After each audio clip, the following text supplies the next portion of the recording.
Using a competitive inhibitor, HIV protease and reverse transcriptase inhibitors, to stop HIV, human immunodeficiency virus, from becoming AIDS, acquired immune deficiency syndrome.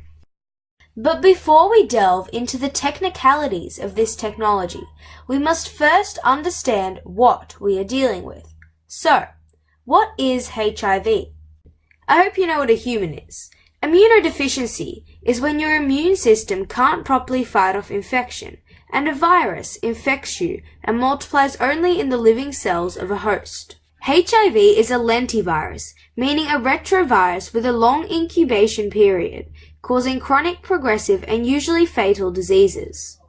It has two major species, HIV-1, which causes the majority of the rapid spread disease, and who would have guessed, HIV-2, which is mostly concentrated in Western Africa and has a slightly lower risk of transmission and progression to AIDS. An enzyme is a protein that speeds up biological reactions or breaks things down and can be used over and over again. A substrate is what the enzyme binds to. It needs the enzyme for reactions, as without enzymes, reactions would not occur at a fast enough rate for survival, thus causing the organism to die.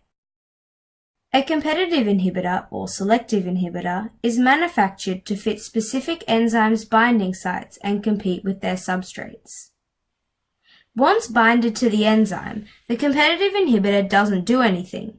It merely prevents the reaction between the enzyme and substrate from happening.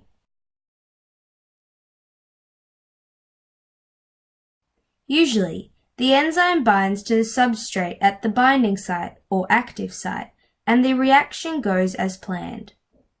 But let's rewind. What happens when we put in a competitive inhibitor? Well, it competes with the substrate to get to the enzyme's binding site first, and, if successful, prevents the reaction from happening. But let's rewind again. What if the competitive inhibitor doesn't win? Then the reaction goes on, meaning this technology is not faultless.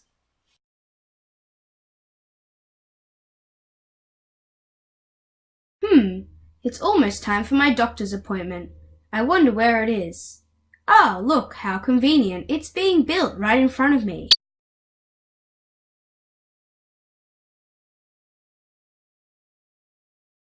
Good morning. I'll just get you a chair. So, what's my problem? Well, there really is no good way to put it. HIV has gotten inside you. Ah, get out! Get out! Don't worry. At this stage, we can try to prevent it from becoming AIDS with reverse transcriptase inhibitors. HIV is a retrovirus. Okay, so what's a retrovirus? A retrovirus is a virus that has RNA instead of DNA. Retroviruses don't have cells as we know them. Instead, they have a bit of RNA in a protein shell. This is sad for the virus because it means it has a little problem. It can't make its own proteins, which it needs to do stuff.